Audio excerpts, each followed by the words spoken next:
السلام علیکم ورحمۃ اللہ وبرکاتہ۔ بسم اللہ الرحمن الرحیم۔ حضرت عیسیٰ علیہ السلام کی زندگی اور ان کو کیسے آسمان پر اٹھایا گیا، آواز قاری حنیف ملتانی رحمۃ اللہ علیہ ایک مرتبہ ضرور سماعت فرمائیں۔ یہ تو پہلے بتاؤ کہ تم مسلمان بھی ہو کہ نہیں؟ مسلمان یوں ہوا کرتے، آنکھ مسلمان والی نہیں، زبان مسلمان والی نہیں، ہاتھ مسلمان والا نہیں، دل مسلمان والا نہیں، نیت مسلمان والی نہیں، یہ مسلمان نہیں ہے؟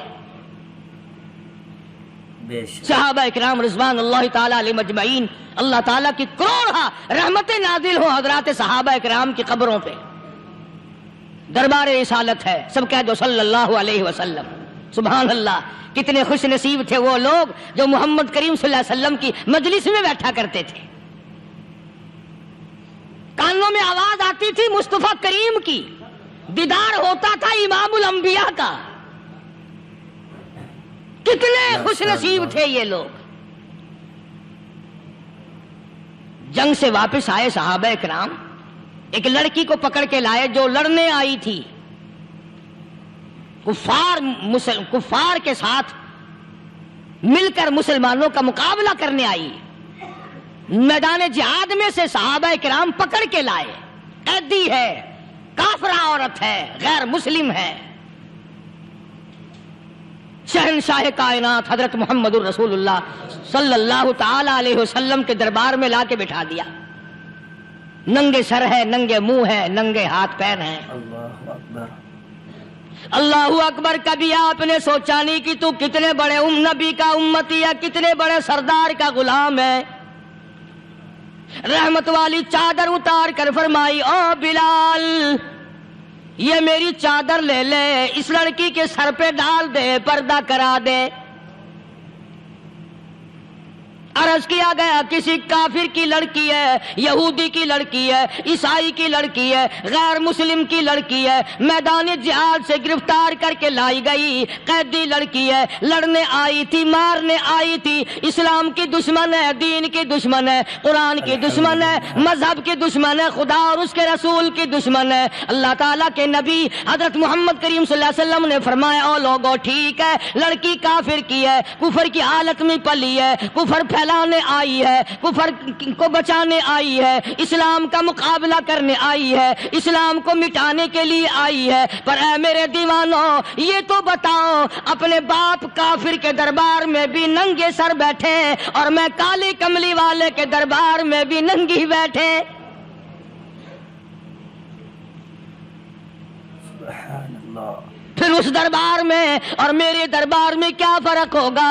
وہ کافر کا دربار ہے، یہ شہنشاہ کائنات کا دربار ہے، رحمت للعالمین کا دربار ہے، ساقی کوثر کا دربار ہے، شافی محشر کا دربار ہے، اللہ کے محبوب کا دربار ہے، آمنہ کے در یتیم کا دربار ہے، فاطمہ الزہرا کے ابا کا دربار ہے۔ اور بلال جلدی کر، میرے دربار میں کافر کی بیٹی آئے، میں اس کا بھی پردہ کروں گا۔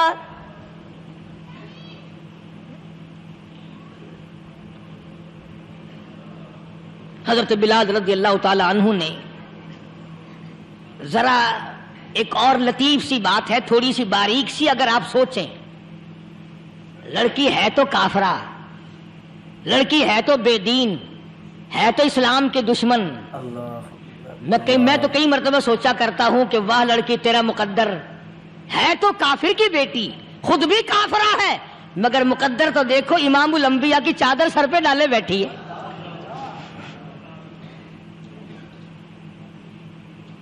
کہاں سوچیں یہ چیزیں، ہمارے دماغ یہاں تک کہاں رسائی کرے؟ میرا تو دل چاہتا اگر میں ہوتا اس کافر بیٹی کے ہی پاؤں دھو کر پی لیتا۔ تو ایڈی مقدروں والی، تو اینی خوش نصیب، ابھی ابھی قیدی بن کر آئی، ابھی ابھی ہاتھوں میں ہتکڑی تھی اور ابھی ابھی سر پہ رحمت دو عالم کی رحمت والی چادر ہے۔ اور پھر آپ نے پوچھا اب تو کیا چاہتی ہے، کیا چاہتی ہے؟ اللہ اکبر، کہنے لگی میرے گھر پہنچا دو، میں اپنے گھر جانا چاہتی ہوں۔ دو نوجوان صحابہ کو بلایا، فرمایا کہ انسانی رشتے کا تقاضا ہے، لڑکی نے ہم سے پناہ مانگی اور اپنے گھر جانا چاہتی ہے، ہم نے اس کو معاف کر دیا، جاؤ گھر چھوڑاؤ۔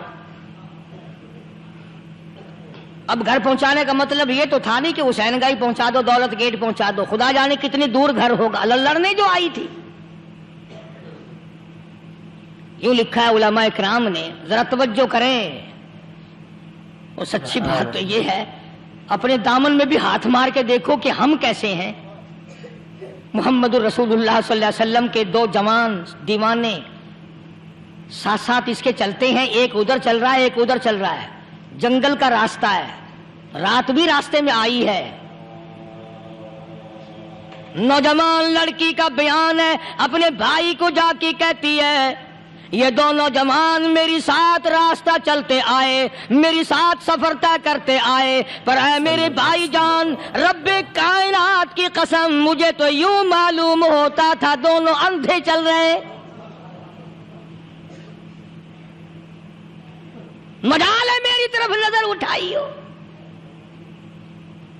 یہاں تو رکشے والے کا داؤ لگ جائے وہ بعد نہیں آتا، ٹانگے والے کا داؤ لگ جائے وہ بعد نہیں آتا، اور پیر صاحب تو اپنے یہاں سے خشک جانے کیسے دیں گے؟ کیوں جانے دیں؟ کیا مطلب؟ یہ شرافت ہے، یہ دین ہے، یہ اسلام ہے۔ مسلمان کی بیٹی کی عزت پہ ڈاکے ڈالنا، خدا کی قسم اگر اسلام کی حکومت ہو اور جس نبی کا تو نام لے کر جنت میں جانا چاہتا ہے، اگر نبی کا قانون زندہ ہو، قرآن کا قانون عدالت میں ہو، آنکھیں نکال دی جائیں۔ بے غیرت قوم، بے حیا اور بے شرم قوم، شرم نہیں آتی کہ زندگی کس طرح بسر ہوتی ہے۔ یہ کافروں کی بیٹیاں ہیں، یہ کسی یہودی کی بیٹیاں ہیں، چکلے چل رہے ہیں، بدماشی کے اڈے چل رہے ہیں، سب کو پتا ہے، افسروں کو پتا ہے، چھوٹے بڑوں لیڈروں کو پتا ہے۔ کون روکے؟ کس لیے روکے؟ سبحان اللہ۔ پھر یاد رکھو بات محمد کریم صلی اللہ علیہ وسلم کی، فرمایا جس ملک میں جس شہر میں زنا ہوگا، اللہ کے نبی نے فرمایا وہ جس دن برباد ہوگا آواز بھی نہیں آئے گی۔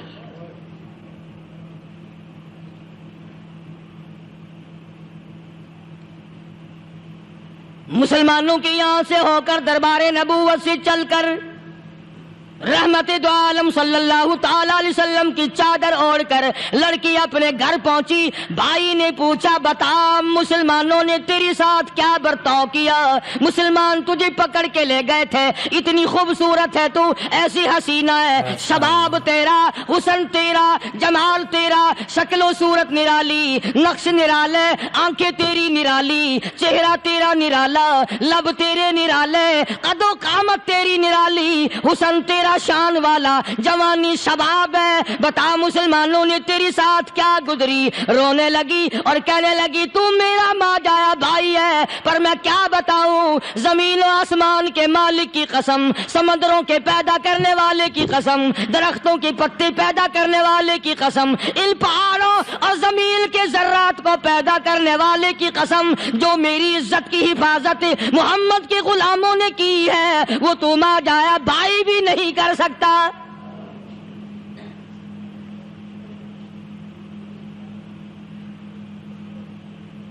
صداقت صداقت ہوتی ہے، حقیقت حقیقت ہوتی ہے، چھپتی تو نہیں۔ کاغذ کے پھولوں سے خوشبو کیسے آئے گی؟ پلاسٹک کے پھول گلاب کے بنا کر سرانے میں لگانے تو آسان ہے، مگر گلاب کی خوشبو نہیں تم لا سکتے۔ سبحان اللہ، سبحان اللہ۔ ارے وہ بھائی بھی تھا تو کافر، پھر بھی مقدروں والا نکلا۔ انہوں نے تو کفر چھوڑ دیا، اور ہم سے ریت نہیں چھوٹتی، رسمیں نہیں چھوٹتی، ہم سے شرک نہیں چھوٹتا، ہم سے بدعات نہیں چھوٹتی۔ بھائی کہتا ہے بہن کو، توجہ کرو، کبھی دنیا میں انصاف کی بات کرنے والے لوگ بھی زندہ تھے۔ کفر اسلام ایک اور چیز ہے، انصاف کی بات تو کہا کرتے تھے۔ بھائی کہنے لگا بہن سے کہ میری بہن، چادر تیرے سر پہ نبی کی، کالی کملی والے کی چادر تیرے سر پہ ہے، یہ اس کے دیوانے تجھے ساتھ لے کے آئے ہیں، اور انہوں نے تیری عزت اور آبرو کی حفاظت کی ہے، تو یہ بتا کلمے سے خالی آئی؟ ایسے دربار سے خالی آ گئی؟ ماشاء اللہ. خزانہ لوٹ رہا وہاں تو خالی تو نہیں آ گئی؟ بہن کہنے لگی کہ ہاں خالی آئی ہوں. مطلب یہ کہ میں نے کلمہ نہیں پڑھا، ایمان قبول نہیں کیا، دین قبول نہیں کیا، اسلام اور اس کا مذہب میں نے قبول نہیں کیا. بھائی کہنے لگا تف ہے تجھ پر، تجھے ایسے دربار سے خالی اٹھتے شرم نہ آئی؟ اور دربار رسالت اور خالی آ گئی. کیا بات کہی ہے عورت نے، سبحان اللہ، اللہ اکبر. کہنے لگی 2 وجہ سے میں نے کلمہ نہیں پڑھا. دل میرا چاہ رہا تھا، اندر میرا کہتا تھا کہ جب میرے سر پہ یہ چادر آئی میرا تو دل چاہتا تھا کہ لپٹ جاؤں قدموں سے آقا کے. بھائی میرا دل چاہتا تھا میں کھڑی ہو جاؤں دربار میں اور یوں کہوں میرا دل ہو تیرا گھر ہو، میرا دل ہو تیرا گھر ہو، تیرا در ہو میرا سر ہو. تمنا مختصر سی ہے مگر تمہید طولانی. میں نے کلمہ 2 وجہ سے نہیں پڑھا. پہلی وجہ تو یہ کہ جب تو سنتا، تجھ تک یہ بات پہنچتی کہ میری بہن نے کلمہ پڑھ لیا، تو شاید تیرے دماغ میں یہ بات نہ آ جائے کہ میری بہن سے مسلمانوں نے زبردستی کلمہ پڑھوایا ہوگا. اس لیے میں نے نہیں پڑھا. تیرے دماغ میں یہ بات نہ آئے کہ مسلمانوں نے مجبور کر کے، قیدی بنا کر کے جو لے گئے تھے، مجبور کر کے کلمہ پڑھایا اور میری بہن نے ڈر کے مارے کلمہ پڑھا. کلمہ پڑھنے کا پختہ پروگرام ہے. مزہ تو اب آئے گا نا، یہاں سے آزاد ہو کر جاؤں گی. اور دوسری بات اس نے اور پتے کی کہی. کہنے لگی بھائی میں نے کلمہ اس لیے بھی نہیں پڑھا کہ بہن جنت میں جائے بھائی دوزخ میں جائے. اصل میں تجھے لینے آئی ہوں، دونوں چل کر اس دربار کی غلامی کریں گے. میں نے یہ خوف کھایا کہ میرا بھائی غصے میں آ کر کفر پر اور مضبوط نہ ہو جائے، اس لیے مجھے آنے کی کوئی ضرورت نہیں تھی. اور کہنے لگی او میرے بھائی وہ دربار کوئی واپس آنے کا تھوڑا ہی ہے، وہاں تو جو گیا قربان ہو گیا، جو گیا قربان ہو گیا.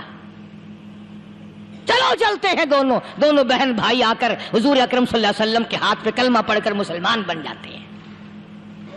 وہ نبی کی ایک بات دیکھ کر کلمہ پڑھ کر مسلمان بن گئے. ہمارے سامنے لاکھوں حدیثیں، ہزاروں قرآن کی آیتیں ہیں، پر ہم آج تک مسلمان نہ بنے. اللہ. جب مرضی آئی نماز پڑھ لی، جب مرضی آئی زکوٰۃ دے دی، جب مرضی آئی قرآن پڑھ لیا، جب مرضی آئی دین ایمان کر لیا، مرضی آئی چوری کر لی، مرضی آئی ٹھگی مار لی. اس کا نام دین نہیں ہے، اس کا نام ٹھگی اور فریب ہے. اس لیے قرآن کریم نے للکار کے کہا تأمرون الناس بالبر وتنسون انفسکم وانتم تتلون الکتاب. دوسروں کو اسلام کا نام لیتے ہو، دوسروں کے سامنے مسلمان بنتے ہو، حالانکہ تم کتاب پڑھتے ہو اللہ کی. افلا تعقلون، سوچتے کیوں نہیں ہو کہ تم کدھر چلے ہو؟ کیا پروگرام بنائے بیٹھے ہو؟ زندگی کا لاہ عمل یہ تو نہیں ہونا چاہیے جو تم نے بنایا ہوا ہے. اور آگے فرمایا تأمرون الناس بالبر وتنسون انفسکم وانتم تتلون الکتاب افلا تعقلون واستعینوا بالصبر والصلاة. اگر تکلیف آئے، پریشانی آئے، کوئی مصیبت آئے تو صبر اور نماز کے ساتھ قائم رہو. یعنی صبر نماز کے بغیر حاصل نہیں ہوگا، اور نماز قبول ہوگی تو صبر خود بخود آ جائے گا. چنانچہ اللہ والوں کی زندگی کا مطالعہ کرو، کتابیں اور حالات پڑھ کر کے دیکھو کہ انہوں نے ساری عمر میں ایک ایک نماز بھی ضائع نہیں ہونے دی. تمام عمر میں ایک ایک نماز ضائع نہیں ہونے دی. اور ہم لوگوں کی جوانی یوں ہی بیت جاتی ہے، جوانی یوں ہی گزر جاتی ہے. اسی کو کہتا ہے کہ کچھ نہ پرواہ کی میرے دین کی، آج میں تمہاری پرواہ کیسے کروں. وَإِنَّهَا لَكَبِيرَةٌ إِلَّا عَلَى الْخَاشِعِينَ۔ صلی اللہ اللہ پاک خود فرماتے ہیں کہ نماز بھاری نہیں، نماز مشکل نہیں، نماز پڑھنا کوئی تکلیف نہیں، مگر ان لوگوں کے لیے، ان لوگوں پہ کوئی مشکل نہیں جو اللہ سے ڈرنے والے ہیں، اللہ کے خوف کو دل میں بسانے والے ہیں، جن کا یقین ہے کہ موت آئے گی اور اللہ کے یہاں جا کر کے میں نے منہ دکھانا ہے، ایک دن قبر میں جانا ہے، حشر نشر نے بھی آنا ہے، قیامت نے بھی آنا ہے، جس کا ان تمام چیزوں پہ یقین ہے۔ اللہ فرماتے ہیں الا علی الخاشعین، ڈرنے والے کے لیے تو کوئی چیز نہیں، اور جو نہیں ڈرتا اس کے لیے تو پہاڑ ہے نماز پڑھنا۔ صحابہ کرام نے تو ایسی ایسی نمازیں پڑھی۔ صحابی ہے مدنی کریم صلی اللہ علیہ وسلم کا، اپنے باغ میں نماز پڑھ رہا ہے، گنجان باغ ہے کھجوروں کا، کھجوروں کا باغ پکا کھڑا ہے، صحابی نماز پڑھ رہا ہے، ایک پرندہ کبھی ادھر سے آتا ہے کبھی ادھر جاتا ہے، گنجان باغ ہے، وہ نکلنا چاہتا ہے، پرندے کو راستہ نہیں ملتا، تو دوران نماز صحابی کی نظر پرندے پہ لگ گئی، دوران نماز صحابی کی نظر، وہ پھڑک پھڑک جو کرتا تھا نا کبھی ادھر کبھی ادھر، صحابی کی نظر پرندے پہ لگ گئی، نماز میں بھول گیا۔ بس اتنی سی بات ہوئی، آیا دربار رسالت میں اور کہنے لگا یا رسول اللہ وہ سارا باغ لے کر اسلام میں وقف کر لو، جس باغ کی وجہ سے میری نماز خراب ہو جائے میں وہ باغ ہی نہیں رکھتا۔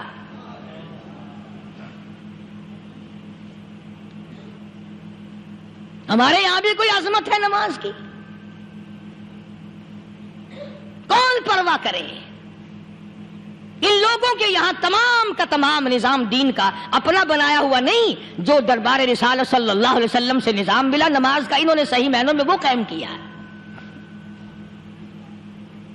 کیسی مشکل میں ہوئے، کہیں بھی ہوئے، جس حالت میں بھی ہوئے، نماز پڑھنی ہے، ادا کرنی ہے۔ چنانچہ ان کی نمازوں میں اتنی برکت تھی، سیدنا امیر معاویہ رضی اللہ تعالی عنہ کی حکومت ہے، صحابہ اکرام ابھی زندہ ہیں، افریقہ کے گنونے جنگل میں بہت بڑے صحرا میں چھاونی بنانے کا پروگرام بنایا، بڑے جنگل ہیں، بڑے درخت ہیں، بڑی بھیڑ بھاڑ ہے، بڑے جانور ہیں، شیر ہیں، چیتے ہیں، گھگیاڑ ہیں، بڑے بڑے موذی جانور ہیں۔ تو اس علاقے کے لوگوں نے بتایا کہ تم مار کھاؤ گے، یہاں تو بڑے بڑے جانور تمہیں کھا جائیں گے، تم یہ کیا سوچ کر آئے ہو؟ تمہیں یہ نہیں چھوڑیں گے، جانور کھا جائیں گے، تمہیں یہاں چھوڑی بناؤ گے؟ صحابہ کہنے لگے نہیں ہمارے پاس ہتھیار ہے۔ کمانڈر کہنے لگا، ایک صحابی تھا حضور اکرم صلی اللہ علیہ وسلم کے زمانے کا دیدار کرنے والا، بڑا دیوانہ پروانہ، کمانڈر نے اسے حکم دیا تو 2 وضو کر، 2 رکعت نماز ادا کر، اور 2 رکعت نماز ادا کرنے کے بعد درخت پہ چڑھ جا، اور درخت پہ چڑھ کر یہ آواز لگا، او جنگل کے ہاتھیوں، او جنگل کے بھگیاڑوں، او جنگل کے شیروں، او جنگل کے موذی جانوروں، او ناگ وٹھوؤں، او سانپ بیچھوؤں، او فلاں جانوروں، او فلاں جانوروں، ہم غلام ہیں محمد عربی صلی اللہ تعالی علیہ وسلم کے، اور میں تمہیں حکم دیتا ہوں 24 گھنٹے کی اجازت ہے، 24 گھنٹے کے اندر اندر تمام جنگل خالی مانگتا ہوں۔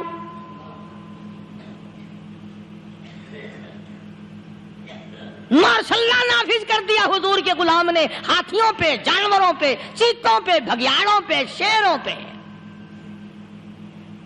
اور اعلان کا رخ دیکھیں آپ، کہا کہ 24 گھنٹے کے بعد جو ملے گا اسے قتل کر دیا جائے گا۔ اب اگر ہم میں سے وہاں کوئی ہوتا، کہتے ہو بڑے پاگل ہیں بھائی، کس سے باتیں کر رہے ہیں؟ ہاتھیوں سے باتیں ہو رہی ہیں، چیتے اور شیروں سے باتیں ہو رہی ہیں، بھگیاڑوں سے گپیں ہو رہی ہیں، لے جاؤ پاگل خانے میں۔ مگر یہ بات نہیں، صحابہ جانتے تھے شیر بھی اس کی مخلوق ہے، چیتا بھی اس کی مخلوق ہے، بگیاڑ بھی اس کی مخلوق ہے، ہاتھی بھی اس کی مخلوق ہے، اور ہم اس کے دیوانے ہیں، ہم اس کے بندے ہیں۔ جب اس کا ہی حکم نافذ کرنے کے لیے ہم نکلے ہیں، اب ہمارے سامنے کوئی چیز ٹھہر نہیں سکتی۔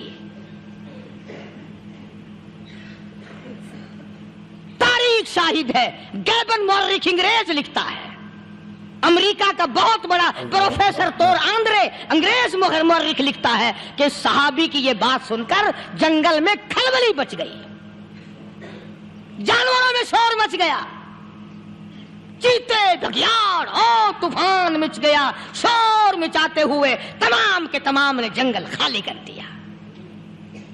مسلمان، جب تیرے اندر ایمان تھا، جب تیرا قرآن پہ ایمان تھا، جب تیرا نبی پاک صلی اللہ علیہ وسلم پہ ایمان تھا، جب تیرا حضور کی رسالت پہ ایمان تھا، جب اللہ کی توحید پہ تیرا ایمان تھا، اور تیرا مقابلہ شیر نہیں کر سکتا تھا، تیرا مقابلہ چیتا نہیں کر سکتا تھا۔ آج ایمان پلے ہے نہیں، آج تو ڈر کے مارے مر رہا ہے اور مرے گا۔ الحمدللہ۔ ایک صحابی جنگل میں راستہ بھول گیا اور بھول کر اور زیادہ صحرا میں جنگل میں نکل گیا۔ دیکھتا کیا، صحابی سامنے سے شیر آیا۔ صحابی نے تو شیر کو دیکھ لیا اور شیر نے صحابی کو دیکھ لیا۔ اب شیر حملہ کرنے کا ارادہ کر رہا ہے، سامنے ہے۔ اللہ اکبر، اللہ اکبر۔ صحابی نے للکار کر آواز دی، او جنگل کے شیر، او جنگل کے شیر، کیا تو ان آنکھوں کو چیرنے کا ارادہ کرتا ہے جو آنکھیں محمد کریم صلی اللہ علیہ وسلم کے چہرے انور کا دیدار کر چکی ہے؟ ان آنکھوں کو پھاڑے گا، اس چہرے کو پھاڑے گا جس نے حضور صلی اللہ علیہ وسلم کا ایک دفعہ نہیں بار بار دیدار کیا ہے۔ تاریخ شاہد ہے، شیر جھکا، صحابی کے قریب آیا اور یوں لکھا ہے کہ آگے بڑھ کر صحابی کے پاؤں چاٹنے لگا، پیر چاٹنے لگا اور زبان حال سے یوں کہنے لگا، اگر تو ان کا غلام ہے تو میں ان کے غلاموں کا غلام ہوں۔ یہ جو تمہیں کہتے پھرتے ہیں نا، غلام ہے رسول کے، غلام ہے رسول کے غلام ہے، شکل پہ دیکھنا 12 بجے ہوئے ملیں گے۔ بالکل جھوٹ، شکل نہیں غلاموں والی، اخلاق نہیں غلاموں والا، اعمال نہیں غلاموں والے، عقائد نہیں غلاموں والے، سیرت نہیں غلاموں والی، لباس نہیں غلاموں، اور غلام کائے کا؟ بازاروں میں پھرتے ہیں نا، جلوس نکالتے ہیں، غلام ہے رسول کے غلام ہے۔ اس گلی سے نکلے، آؤ یار بڑی اچھی فلم لگی، وہاں چلتے ہیں۔ اب غلام فلم میں جا رہے ہیں، اب غلام بدماشی کرنے چلے ہیں۔ تو صحابی نے جب آواز دی، شیر نے جھک کر صحابی کے پاؤں چاٹے، اور یوں لکھا مورخین نے کہ بظاہر یوں کہنے لگا کہ تو راستہ بھول گیا، دم ہلاتا ہوا چلا، صحابی کو راستے میں چھوڑ کے گیا۔ اور مورخین نے یہاں تک لکھا ہے کہ جب صحابی سے شیر واپس ہونے لگا تو بھڑبڑا رہا تھا، گویا صحابی کو اپنی طرف متوجہ کرتا تھا، اور اس کے بعد خوشامدانہ عاجزانہ پہلو سے یہ کہتا تھا کہ او جانے والے، جس کا تو دیدار کرے گا اس کو میرا بھی سلام کہنا، ان کی خدمت میں میرا بھی سلام عرض کرنا۔ کوئی ایک واقعہ نہیں ہے۔ مدینہ منورہ سے شام کے راستے میں شیر آ کر کے بیٹھ گیا، لوگوں کا راستہ بند ہو گیا، کوئی آدمی مدینہ پاک میں واپس، اللہ ہر مسلمان کو مدینہ پاک کی زیارت نصیب فرمائے۔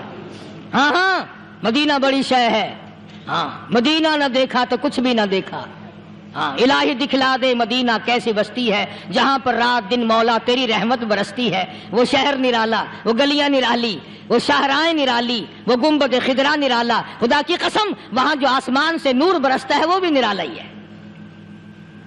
کسی نے آ کر مدینے میں کہا کہ راستے میں شیر بیٹھا ہے، لوگوں کا راستہ روک رکھا ہے۔ عبداللہ بن عمر رضی اللہ تعالی عنہ، صوفی صحابی، کوئی ایڈا بہادرانہ کام کرنے والا بھی نہیں، لاٹھی نہیں مانگتا، تلوار نہیں اٹھاتا، نیزہ نہیں اٹھاتا، تیر نہیں لیتا، گولی کا سامان نہیں، تیر و تلوار کا سامان نہیں، کوئی چیز نہیں، بے دھڑک بے جھجک جا کر شیر کا کان پکڑ کے مروڑ کے صحابی کہتا ہے، تجھے کس نے اجازت دی حضور کے غلاموں کا راستہ روکنے کی؟ تجھے شرم نہیں آتی؟ تو سرکار مدینہ کے غلاموں کا راستہ روکے بیٹھا ہے۔ تاریخ شاہد ہے، دم ہلاتا ہوا جنگل کو بھاگ گیا۔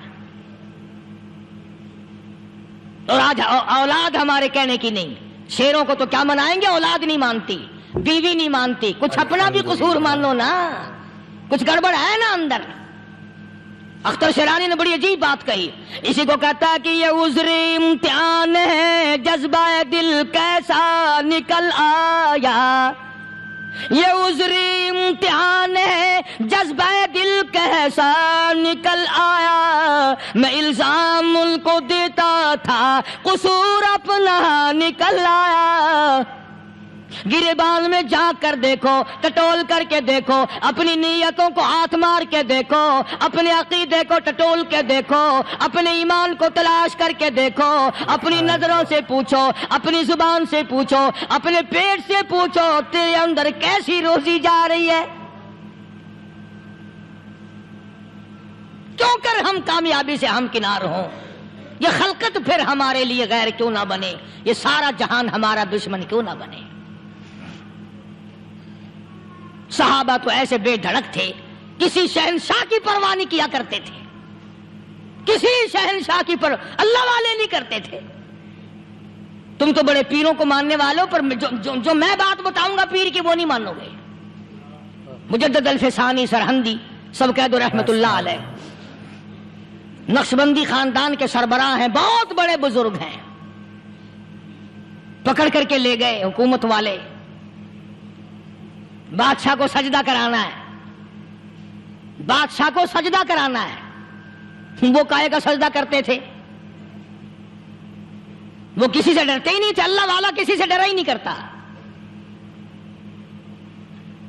تو یوں سنا کا انتظام کیا گیا کہ دربار کے قریب جا کر ایک دیوار بناؤ، اس میں ایک چھوٹی سا روشن دان دریچہ موری لگاؤ، جس میں سے جھک کر بندہ اندر داخل ہو، تاکہ ایک دفعہ جھک جائے صحیح، یہ پیر، یہ درویش، یہ قلندر، یہ ولی، یہ مولوی جو اکڑا ہوا نہیں، اسے جھکا لو جس طرح سے بھی ہو سکے۔ اب تمہاری نظروں میں تو ہماری کوئی قیمت نہیں، تم جو یہاں جمعہ پڑھنے آتے ہو، تمہارے خیال میں ہماری کوئی قیمت نہیں، وضو کیا، سنتیں پڑھی، جمعہ پڑھایا، بس ہمیں نہ کوئی جانتا ہے نہ کوئی پہچانتا ہے۔ تم کیا جانو کہ صوبائی ہوم ڈپارٹمنٹ میں ہمارے تذکرے، مرکز گورنمنٹ میں ہمارے تذکرے، کون سیدھا چل رہا ہے، کون الٹا چل رہا ہے، کون ہمارے لیے خطرناک ہے، اور تمہیں کیا پتا؟ ہمیں تو لوگ ڈبل سٹار لکھتے ہیں۔ مجدد الفسانی سرہندی رحمت اللہ علیہ کے لیے کھڑکی بنائی گئی، جھک کر داخل ہوگا، اسی بہانے سے جھک جائے گا۔ مگر اللہ والوں کو عقل اللہ ہی عطا کرتا ہے۔ جب وہاں گئے نا، انہوں نے کہا جی اس میں سے داخل ہو کے اندر چلنا ہے۔ مجدد صاحب نے پہلے دونوں پیر داخل کیے، بجائے یوں جھک کر داخل ہونے کے یوں لمبے ہو کے داخل ہوئے، پیر اندر پہلے داخل کر لیے، یعنی اور بے ادبی کی کہ پیر پہلے لیتے ہوئے، میرے پاؤں ہے تیرا سر ہے، لاؤ ملاقات کر۔ اللہ والا جھکا ہی نہیں۔ پر اس اللہ والے کو یہ پتہ نہیں تھا کہ میں تو زندہ کے سامنے نہیں جھکتا، یہ مرووں کے سامنے جھکتے پھریں گے لوگ۔ انہیں یہ پتہ نہیں تھا کہ یہ قبروں کی مٹی چاٹتے پھریں گے، یہ رات دن شرک کی لعنت میں گرفتار ہو کر کے مریں گے۔ لگے ہوئے ہیں میلے، بھر بھر کے خلقت جا رہی ہے، پھوڑے پھنسی کا علاج ہوگا، بیماریوں کا علاج ہوگا، پانی چشمے کا پی آؤ، پانی چشمے کا پی آؤ۔ مخدوم رشید کے علاقے کے سارے سال اس کھڈے میں لوگ ہگتے ہیں، اور انشاءاللہ یہ اس مہینے میں جا کر وہ گو کا ملا ہوا تبرک پی کے آتے ہیں۔ بڑا بہترین تبرک ہے وہ۔ نوح علیہ السلام کی قوم نے کشتی پخانہ کر کر کے بھر دی تھی نا، حضرت نوح علیہ السلام اللہ کے حضور میں رو پڑے، فرمایا دیکھ میرے رب، تو نے حکم دیا، کہاں سے لکڑیاں لایا، چختے چیرے، تختوں کو جوڑا، اتنی محنت کی، میں نے کشتی بنائی، اور ان ظالموں نے ہگ ہگ کے بھر دی۔ فرمایا میرے نو گھبرانا، اگر انہی سے نہ چٹوا دوں تو میری خدائی کیا ہوئی؟ گھبرانا، 950 سال مار کھانے والے پیغمبر، میں تیرا ساتھی ہوں، تو کیوں گھبرایا؟ کانوں تک لبا لب پخانا کر کر کر کے بھر دی، قوم میں بیماری پھیل گئی۔ الحمدللہ۔ جو عورت چلے کہاں چلی کہ نوح علیہ السلام نے کشتی میں پخانا کرنے چلی ہوں، جو بڈھا پرانا پیپا جائے، بڑے میاں کہاں جا رہے ہو؟ کشتی میں پخانا کرنے چلا ہوں۔ اللہ میاں نے خارش کی بیماری بھیج دی، چھوٹے بڑے، امیر غریب، جوان بوڑھے، مرد عورت پھرے آگا پیچھا کھجاتے ہوئے، کسر کسر کسر کسر، تنگ ہو گئے سارے۔ وہ ایک بڈھا بڑا خارش کا مارا ہوا تنگ بیمار بھی بعد نہ آیا. وہ کشتی کے کنارے پہ بیٹھ کے پخانہ کرنے لگا نا, پیر پھسل گیا دھڑم اندر تبرک کے, اور وہ ساری جان لتھڑ گئی, سارا سن گیا. باہر آ کے پانی پونی سے صاف کیا, وہ جہاں جہاں گندگی لگی تھی نا وہ خارش ہی ختم ہو گئی. چڑھ گیا درخت پہ, کہنے لگا آؤ خارش کی دوا مل گئی, بیماری کا علاج مل گیا, آؤ مفت.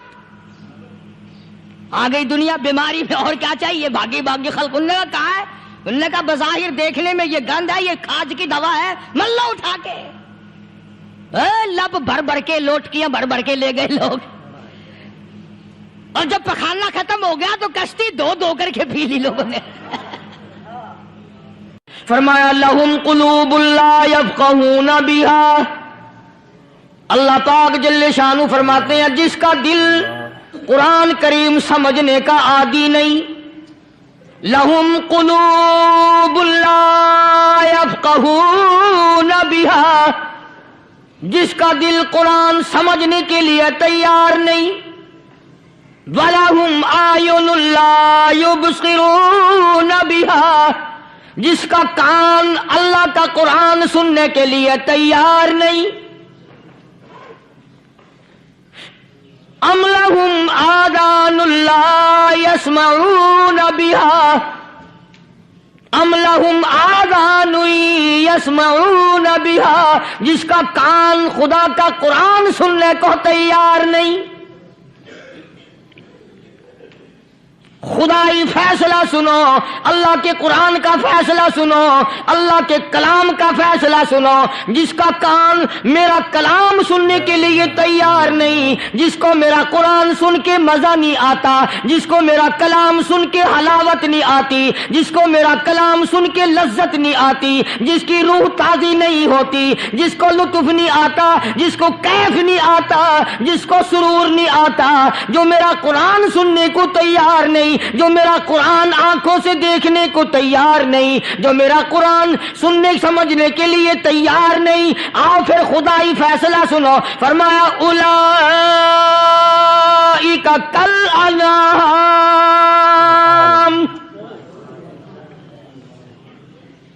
میرا فیصلہ نہیں, کسی پارٹی کا فیصلہ نہیں, کسی فرقے کا نہیں, کسی طبقے کا نہیں, کسی جماعت کا نہیں. فرمایا اولئک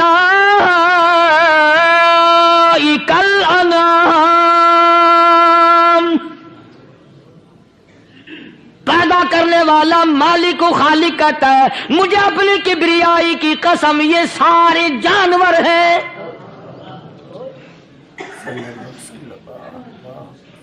یہ سارے کے سارے جانور ہیں, یہ درندے ہیں جو ایک دوسرے کو چیر پاڑ کر کھاتے ہیں, یہ درندے ہیں جو ایک دوسرے کا خون پیتے ہیں. فرمایا بل ہم اضل, جانوروں سے بھی بدتر.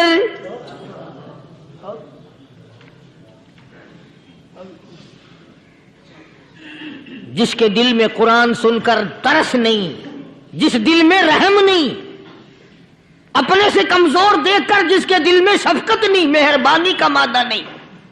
فرمایا وہ کوئی بندہ ہے, وہ تو جانور ہے. اور خدا غضب میں آ گیا, فرمایا بل ہم اضل, اس سے بھی بدتر. الحمدللہ, اللہ والے جو ہیں وہ ان خصلتوں کو دور کراتے ہیں, اور وہ آدمی کے مزاج اور دل میں سے ایسی چیزیں نکالتے ہیں جو اس کی بربادی کا ذریعہ بنتا ہے. دل کی بیماریوں کا کسی کو فکر نہیں. بخار ہو جائے, آپ چڑھ جائے, آپ کو پتہ چل جاتا ہے.